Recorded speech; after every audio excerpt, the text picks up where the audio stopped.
नमस्तुभ्यं सर्वेभ्य नमो नमः। मैं हूं के शिक्षा गुरु और आप देख रहे हैं संस्कृत को समर्पित के शिक्षा गुरु संस्कृत यूट्यूब चैनल। अगर आप चैनल पर नए हैं तो चैनल को सब्सक्राइब कर दीजिए और अगर आप पुराने हैं तो आप अपने मित्रों को व्हाट्सएप पे, फेसबुक पे और सभी जगह जो है शेयर कर दीजिए, जिससे पता चले कि संस्कृत के हर विषय में या फिर संस्कृत के हर कक्षाओं के जो है हमारे चैनल पर पूरा का पूरा पढ़ाया हुआ है। इसके अलावा शिक्षा संबंधी जो भी जानकारी होती है सबसे पहले हमारे चैनल पर अपलोड करते हैं, इसलिए चैनल को सब्सक्राइब कर दीजिए। बहरहाल इस वीडियो में कक्षा 7वीं का संस्कृत मॉडल पेपर है जो 2021-22 के लिए तृतीय मासिक टेस्ट यानी थर्ड यूनिट टेस्ट के लिए मॉडल पेपर बनाया गया है।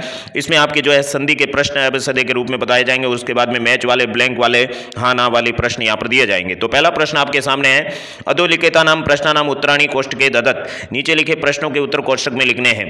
पहला प्रश्न है, वृद्धि संधि विकारा संति। वृद्धि संधि के कौन कौन से विकार है वो आपको बताने हैं। ए ओ अर अल, ऐ औ, आ ई बड़ा ऊ, अय आय अव आव, इन चारों में से वृद्धि संधि के विकार कौन से हैं। और दूसरा क्वेश्चन है, गुण संधि विकारो अस्ति। गुण संधि का कौन सा विकार है। तो यहां पर भी आपको जो है आ दिया हुआ है, बड़ा ऊ दिया, बड़ा आई दिया हुआ है, ओ दिया हुआ है। तो इसमें से आपको बताना है कि वहां पर कौन सी संधि है। अभी उत्तर के अंदर आप देख सकते हो वृद्धि संधि के विकार है, तो इसका ब राइट है, आई और औ, क्योंकि ए ओ और अल ये चार विकार गुण संधि के हैं। आ बड़ा ई बड़ा ऊ ये आपके जो है दीर्घ संधि के उदाहरण है, विकार है। यहाँ पर बड़ा री होता है लेकिन सॉफ्टवेयर की वजह से यहाँ पर छोटा री होता है तो हमने वो लिखा नहीं। और यहाँ पर जो है अय आय अव आव ये आपके अयादि संधि के विकार है। अब गुण संधि का विकार कौन सा है, तो यहाँ पर आप देख सकते हो आ बड़ा आ ये आपके दीर्घ संधि का है, बड़ा ऊ दीर्घ संधि का है, और आई है वो वृद्धि संधि का है। ऊपर देख सकते हो ब राइट है, आई और औ, और उसके बाद में ओ है, ये गुण संधि का उदाहरण है, इसलिए आपका द राइट होगा। इस तरह से जो है हमारे चैनल पर कक्षा 7 संस्कृत पाठ्य पुस्तक पूरी की पूरी पढ़ाई हुई है, व्याकरण पूरी की पूरी पढ़ाई हुई है। कक्षा 6ठी से 10वीं तक प्लेलिस्ट में जाकर के अपनी अपनी कक्षा का अध्ययन कर सकते हो। चलते हैं तीसरे क्वेश्चन की ओर। तीसरा क्वेश्चन है, सदैव अत्र का संधि अस्ति। सदैव में कौन सी संधि है, सदैव शब्द में। तो सदैव शब्द का संधि विच्छेद करेंगे तब सदा प्लस एव होगा। तो यहां पर सदा प्लस एव होगा तो कौन सा नियम लागू होगा। दीर्घ संधि आएगी, गुण संधि आएगी, वृद्धि संधि आएगी, यण संधि आएगी, चारों में से एक राइट होगी। और दूसरा चौथा क्वेश्चन है, करयजा अत्र सम्यक संधि विच्छेद अस्ति। करयजा में संधि विच्छेद क्या होगा। करी अजा के अंदर जो है आपके यह से पहले आधा अक्षर आता है तो कौन सी संधि होती है। करी प्लस अजा होगा, करी प्लस यजा होगा, करी प्लस वजा होगा, या फिर करी प्लस रजा होगा। तो यहाँ आपके सही उत्तर हम बता देते हैं। पहले तीसरे क्वेश्चन का बता देते हैं। सदैव के अंदर जो है आपके सही उत्तर है वो आपके स राइट होगा, वृद्धि संधि। और चौथे के अंदर अ राइट होगा, करी प्लस अजा। वो कैसे होगा समझा देते हैं। सदैव के अंदर सदा प्लस एव होता है, और दूसरी बात यह है कि सदैव के ऊपर दो मात्रा है, तो जहां कहीं पर भी दो मात्रा मिलती है वहां पर वृद्धि संधि होती है, एक मात्रा मिलती है वहां पर गुण संधि होती है। तो एक मात्रा दे के ऊपर होती तो आपके गुण संधि हो जाती, और औ की मात्रा होती है वहां पर भी वृद्धि संधि होती है, ओ की मात्रा होती है वहां पर गुण संधि होती है। ये बात याद रखने योग्य है। और उसके अलावा संधि हमारे चैनल पर पूरी पढ़ाई आप लोग देख सकते हो। कर यजा के अंदर यह से पहले आधा अक्षर है तो यह का ई बन करके उस र के अंदर जुड़ करके री बन गया, करी छोटा बन गया, और यह के अंदर वाले स्वर से बाद वाले शब्द की शुरुआत, तो यह के अंदर अ है तो अजा बन गया, करी प्लस अजा पहला राइट हो गया। अब आपके सामने पांचवा क्वेश्चन है, नी प्लस ऊनम। नी प्लस ऊनम है आपके जो है नी प्लस अनम भी लिखा हुआ था, अनम लिखा हुआ होता है तो आपको बोनस मिल जाता है। और यहाँ पर नी प्लस ऊनम लिखा है तो उसका सही संधि विच्छेद कौन सा होगा वो आपको बताना है। न्यूनम, न्यूनम, नैनम, नैनम। सदाचार के अंदर कौन सी संधि है। जस्त्व, सचुत्व, ष्टुत्व, पुरुषवर्ण। सचुत्व शब्द में सचुत्व में कौन, सचुत्व संधि का उदाहरण कौन सा है। सचित, अनुच्छेद, मच्छिर या फिर उत्तर। तो यहां पर आपको पहले के अंदर हम बता देते हैं, नी प्लस ऊनम है तो वहां पर आपके जो है नी के अंदर जो ई है उसका यह बन गया और नए आधा हो गया। तो यहां पर नए आधा दो के अंदर है अ और ब, उसमें से राइट कौन सा होगा। क्योंकि द्वितीय पद का प्रथम अक्षर होता है वो नए के अंदर जो ई है उसका यह बनता है, तो उस यह के अंदर वो ऊ जुड़ जाता है। तो यहां पर बड़ा ऊ है तो ब राइट होगा।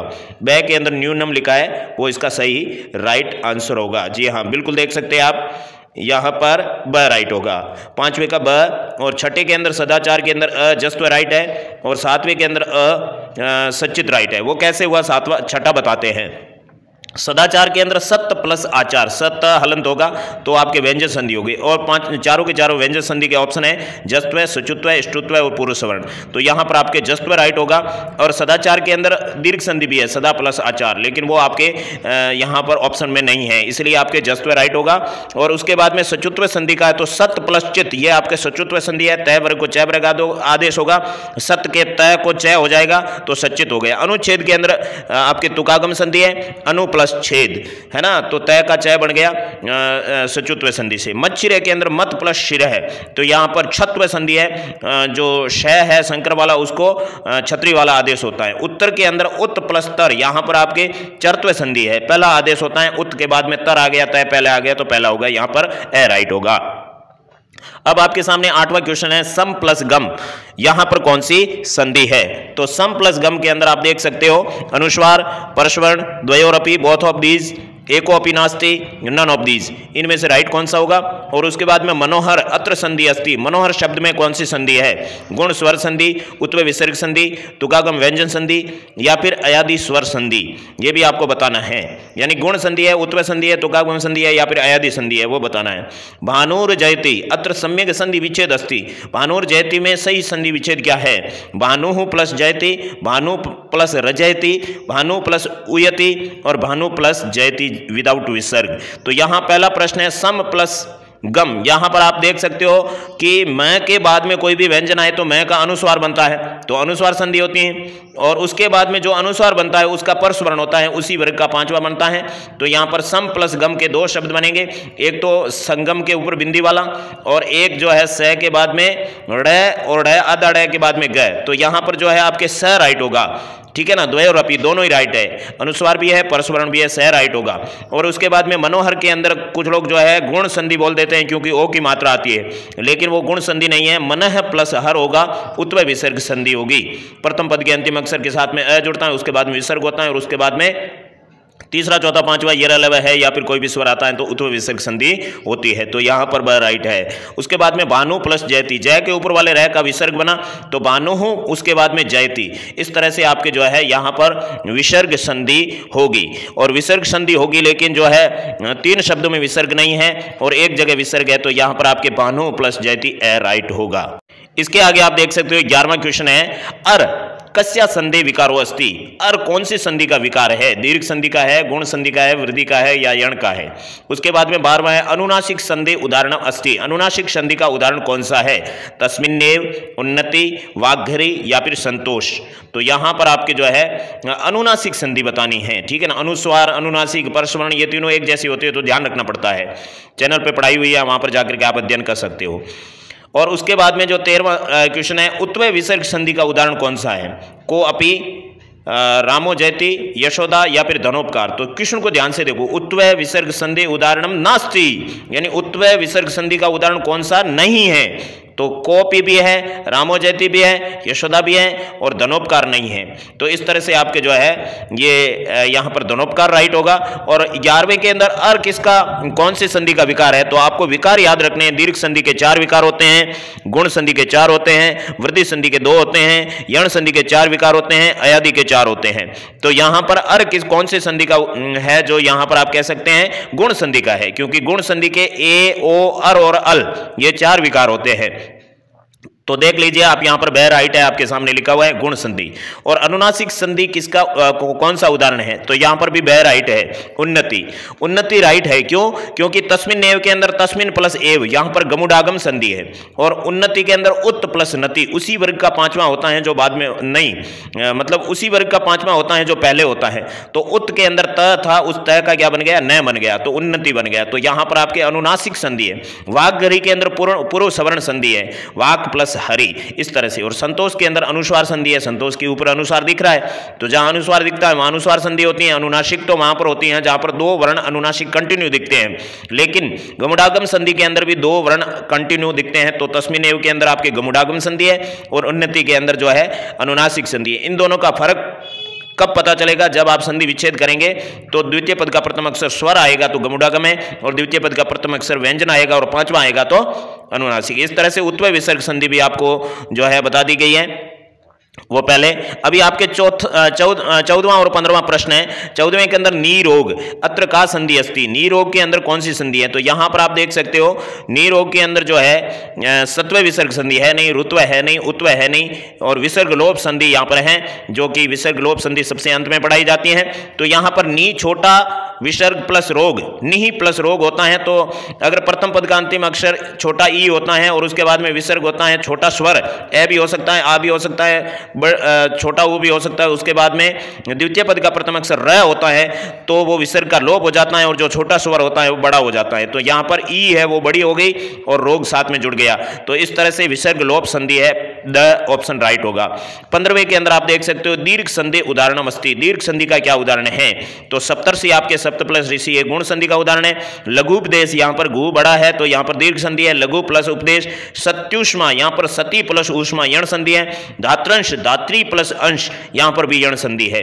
तो आपको ब राइट होगा क्योंकि वहां पर दीर्घ संधि का ब राइट है। तो यहां देख सकते हो सही उत्तर आपके सामने 14वें का भी बिल्कुल द राइट होगा 14वें के अंदर, 15वें के अंदर ब राइट होगा। चलते हैं आगे। यहां आप देख सकते हो दूसरा क्वेश्चन है मंजूषात पदानी चित्वा समानार्थक पदानी लिखत, मंजूषा से पदों को चुन करके समानार्थक शब्द लिखने हैं। समानार्थक का मतलब होता है पर्यायवाची शब्द। तो माता का पर्यायवाची शब्द कौन सा है? माता। मौनम, मौनम का मतलब चुप रहना होता है। प्रस्तर का मतलब पत्थर होता है, सप्तमी एक वचन है। जंतव के अंदर जंतु शब्द है, प्रथमा विभक्ति बहुवचन है। और नयनानी के अंदर नयन शब्द नपुंसकलिंग प्रथमा विभक्ति बहुवचन है। तो एक बात यहां पर समानार्थक में पूछे तो याद रखना कि जो लिंग जो विभक्ति जिस शब्द में होती है वो वाली सेम की सेम आपको चूज करनी है। तो यहां पर माता शब्द है उसके लिए जो है अंबा शब्द यहां पर होगा। और उसके बाद में मौनम शब्द है, मौन का मतलब चुप होता है। और सबसे लास्ट में तूष्णीम लिखा है वो इसके जैसा है, तो यहां तूष्णीम का मतलब भी चुप होता है। तो मौनम का सही होगा समानार्थक शब्द, तूष्णीम के सामने मौनम आएगा। और यहां पर जो है शिलायाम, शिलायाम यानी पत्थर पर, सप्तमी एक वचन है। तो प्रस्तर यानी प्रस्तर पर, या तो प्रस्तर पहले के अंदर शिलायाम के सामने आ जाएगा। और जंतवय का जो है पशवय होगा, ये भी प्रथमा बहुवचन। ये भी आप देख सकते हैं उत्तर यहां पर शिलायाम का प्रस्त्रय हो गया, पशवय का जंतवय हो गया, अंबा का माता, और नेत्राणी का नयनानी होगा, और तुष्णीम का मौन होगा। तीसरा क्वेश्चन आपके सामने है उपयुक्त कथना नाम समक्षम, यानी सही कथनों के सामने आम, आम यानी हाँ, और अनुपयुक्त कथना नाम यानी गलत कथनों के समक्षम यानी सामने न इति लिखतम यानी न लिखना है। तो यहां पर जो आपके पाठ है श्लोक वाला पाठ है, किताब के पीछे वाले क्वेश्चन ही चल रहे हैं अभी। विद्या राजसु पूज्यते, विद्या राजाओं में पूजी जाती है। वाक भूषणम भूषणम न, वाणी रूपी आभूषण आभूषण नहीं होता है। विद्या धनम सर्वधनेशु प्रदानम, विद्या धन सभी धनों में प्रदान होती है। विदेश गमने विद्या बंधुजन न भवती, विदेश में जाने पर विद्या बंधुजन के समान नहीं होती है। सर्वम विहाय विद्याधिकारम कुरु, यानी सभी बातों को छोड़ करके विद्या पर अधिकार करना चाहिए। अगर अनुवाद आता है तो आप सही राइट लिख सकते हो। तो यहां पर पहले का सही उत्तर होगा आम, दूसरे का न, तीसरे का आम, चौथे का न, और पांचवे का आम। कैसे? विद्या राजसु पूज्यते, विद्या राजाओं में पूजे जाती है, सही बात है, सही बात है, तो आम लिखना है। वाक भूषणम भूषणम न, यानी वाणी रूपी आभूषण आभूषण नहीं होता है, मतलब गलत बात है। वाणी रूपी आभूषण तो आभूषण होता है, इसलिए गलत बात है, तो न लिखना है। विद्या धनम सर्वधन प्रदानेषु, बिल्कुल राइट बात है, आम लिखा। विदेश गमने विद्या जन्म भाई के समान नहीं होती हैं, गलत बात है, इसलिए न होगा। सभी बातें छोड़कर विद्या पर अधिकार करना चाहिए, राइट बात है, इसलिए आम होगा। अगला क्वेश्चन आपके सामने है कोष्टकात उचित पदम चित्वा रिक्त स्थानानि पूर्यत, यहां पर खाली जगह के बाद में कोष्टक में 3 शब्द लिखे हैं। तो यहां पर खाली जगह बालिका मधुरम गायती, तो बालिका स्त्रीलिंग है इसलिए एकम नपुंसकलिंग है, एका स्त्रीलिंग है, एक नपुंसकलिंग है, इसलिए क्या आएगा? एका यहां पर आएगा क्योंकि बालिका स्त्रीलिंग है। उसके बाद में खाली जगह कृषिका कृषि कर्माणि कुर्वन्ति, तो कृषिका है वो आपके पुल्लिंग शब्द प्रथमा बहुवचन है। तो यहां पर बहुवचन शब्द चतवार पुल्लिंग है, चतस्र स्त्रीलिंग है, चतवारी नपुंसकलिंग है। तो सही शब्द क्या आएगा? यहां पर उत्तर भी आपके सामने है। पहले के अंदर बालिका का एका आ गया और चतवार है पुल्लिंग आ गया, बिल्कुल कृषिका से पहले चतवार आएगा, चतस्त्र लिखोगे तो गलत हो जाएगा।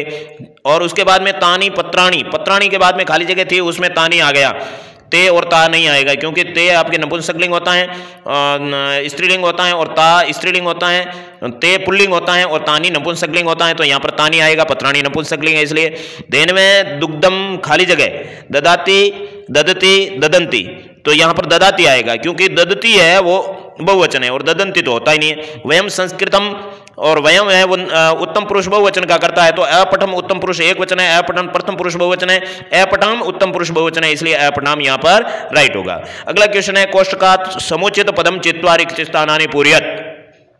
नमय के योग में कौन सी विभक्ति आती है? ये कारक का नियम है। नमय के योग में हमेशा चतुर्थी आती है, इसलिए हरिम नहीं आएगा, हरिय आएगा। परितः कृषि क्षेत्राणि सन्ति, चारों ओर कृषि क्षेत्र है, किसके? गांव के।